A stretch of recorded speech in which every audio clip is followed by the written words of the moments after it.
బాబు first class student, నీకు subject తెలియకపోతే ఇంట్లో కూర్చోవయ్యా. ఎందుకు అట్లా నేషనల్ మీడియాకి వెళ్ళి ఆ ట్రోల్ స్టఫ్ ఇచ్చి రాష్ట్ర పరువుని తీస్తావు? నేషనల్ మీడియాకి 4.5 కోట్ల రూపాయలు బడ్జెట్ పెట్టి సెట్ వేసి నీకు నువ్వే ఇంటర్వ్యూ ఇచ్చుకుని నీకు నువ్వే ట్రోల్ మెటీరియల్ అయ్యావు. ఏం అడిగాడు ఆయన?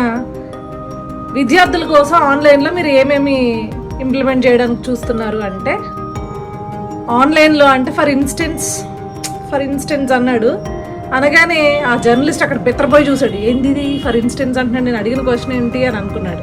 సరే ఇంకేమన్నా చెప్తాడేమో అని చెప్పేసి చాలా ఆతృతగా జర్నలిస్ట్ చూస్తుంటే ఆన్లైన్లో బీకామ్ పెడతాడంట. ఏం చేసుకుంటారయ్యా బీకామ్ పెడితే? అసలు బీకామ్ అంటే ఏంటో తెలుసా నీకు? డిగ్రీలో గ్రూప్స్కి కోర్సెస్కి తేడా తెలుసా? తెలీదు. ప్రొఫెషనల్ కోర్సెస్ అని ఉంటాయి, డిగ్రీ గ్రాడ్యుయేషన్లో గ్రూప్స్ ఉంటాయి. B Com bachelor of commerce, B Sc bachelor of science, దీంట్లోనే బీకామ్ కంప్యూటర్స్ అని, బీఎస్సీ కంప్యూటర్స్ అని, బీఎస్సీ కెమిస్ట్రీ అని రకరకాల గ్రూపులు ఉంటే చదువుకుంటారు. బీకామ్ పెడితే పోయి ఏం నేర్చుకుంటారు యువత కోర్సెస్లో? నీకు కనీసం లోకేష్ అనుకున్న జ్ఞానంలో ఒక 10% అన్న ఉండుంటే రాష్ట్రానికి కర్మ పట్టేదిగా. ఇంత దారుణంగా నవ్వుల పాలు అయ్యేవాళ్ళం కాదు. నువ్వు అక్కడ నవ్వుల పాలు అవుతుంటే జగన్మోహన్ రెడ్డి నవ్వుల పాలు అవుతారు అని అనరు. ఎందుకంటే నువ్వేదో పెద్ద దేశానికి తెలిసిన సెలబ్రిటీ కాదు కదా. ఆంధ్ర రాష్ట్రం ముఖ్యమంత్రి అని చెప్పేసి నవ్వుకుంటారు ఇట్లాంటివన్నీ మాట్లాడితే. బీకామ్ పెడతావా ఆన్లైన్ కోర్సెస్లో? నువ్వు ఏం చెప్పాలనుకున్నావు, ఏం చేసావు? మళ్ళీ ఆంబోత్లా అరిచావు అసెంబ్లీలో.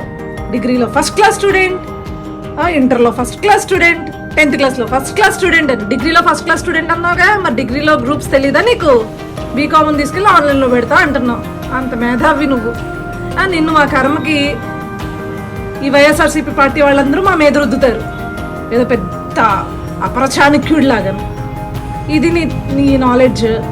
నువ్వు మళ్ళీ సింహము, సింగిల్, సింతకాయ.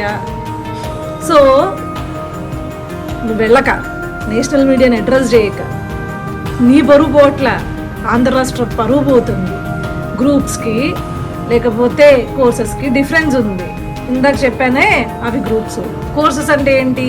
సి కానీ, C++ కానీ, జావా కానీ, ఒరాకిల్ కానీ, ఈ మధ్యని కొత్తగా రీసెంట్గా ఏఐ కానీ, రకరకాల టెక్నాలజీకి సంబంధించిన ప్రొఫెషనల్ కోర్సెస్.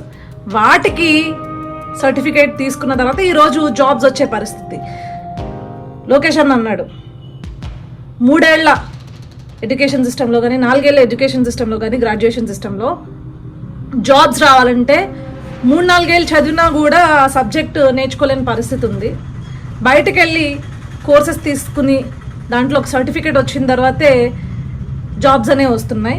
కాబట్టి మనం టోటల్ ఎడ్యుకేషన్ సిస్టమ్ని ఒకసారి రివైవ్ చేయాలి, దాంట్లో మార్పులు చేర్పులు చేయాలి, చాలా ఇంప్లిమెంటేషన్ చేయాలి, వాటిల్లో కొత్త టెక్నాలజీస్ని తీసుకురావాలి అని చెప్పేసి ఆయన చెప్పడం జరిగింది.